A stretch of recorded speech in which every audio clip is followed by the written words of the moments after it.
Hi అండి, అందరికీ నమస్కారం. నేను రేపొట్టు కూర చేశానండి. ఇది మా ఏరియాలో దొరుకుద్ది. దీన్ని చితికంటారు, రేపొట్టు అంటారు. ముందుగా 3 ఉల్లిపాయలు తీసుకున్నాను, 2 పచ్చిమిరపకాయలు తీసుకుని వాటి చిన్న ముక్కలుగా కట్ చేసి పెట్టుకున్నాను. ఇది రొయ్య చితికండిది. ఈ కొన్నప్పుడు ఈ విధంగా ఉంటుంది. దీనిలో కొంచెం ఇసుక, పొట్టు, ఆకులు అటువంటివి కొంచెం ఉంటాయి, పార్టికల్స్. వీటిని మనం తెల్ల వాటర్ వచ్చే వరకు బాగా శుభ్రంగా తీర్చి కడుక్కోవాలండి. కడుక్కున్నాక ఇలా శుభ్రంగా ఇలా తెల్లగా ఉంటాయి.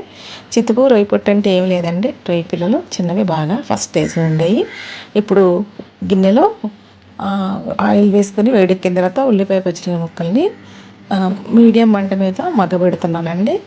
ఈ కూరలో మనం వాటర్ వేసుకోము, కేవలం ఆయిల్లో మగ్గాల్సిందే. అందుకనే చాలా జాగ్రత్తగా మనం వండుకోవాలి. అప్పుడే కూర మనకి రుచిగా వస్తుంది. దీనికోసం నేను తక్కువ మంటలోనే వండుతున్నాను. మీరు కూడా తక్కువ మంటలో వండాలి.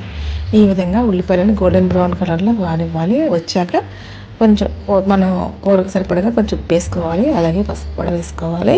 వేసుకొని చక్కగా కలుపుకున్నాక దీనిలోనికి ఫ్రెష్గా దంచి పెట్టుకునేటువంటి చిన్న అల్లం వెల్లుల్లి పేస్ట్ కూడా వేసుకోవాలి.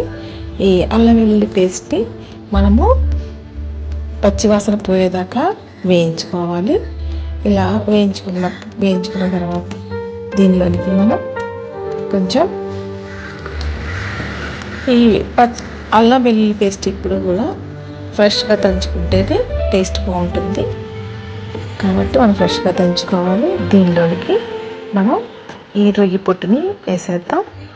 దీన్ని ఒక 5 నిమిషాల పాటు అలాగే వదిలేద్దాం. మూత పెట్టి అలా ఒక్కసారి కలుపుకుని అలా వదిలేస్తే ఆ ఉల్లిపాయ మసాలాలో ఈ రొయ్యి పొట్టు అనేటటువంటిది చక్కగా మగ్గిపోద్దండి. మనకి ఇది ఎగ్ స్క్రాంబుల్ కూరలాగా అనిపిస్తుంది. దీనిలో కొంచెం కారం వేసుకోవాలి. ఎక్కువ కారం వేసుకోవద్దు.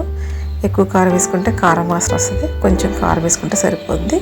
వేసుకుని దీనిలోనికి చిన్న గరం మసాలా పౌడర్ కూడా వేసేసుకుంటే మనకి ఇది ప్రాన్ కర్రీలా ఉంటుంది, లేదా చికెన్ కర్రీలాగా అనిపిస్తుంది.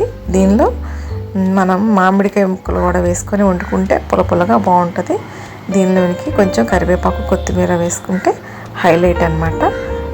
ఈ కూర రుచి అమోఘంగా ఉంటుంది, రెట్టింపు అవుతుంది. దీన్ని వేడి అన్నం వేసి తింటే చాలా బాగుంటుంది.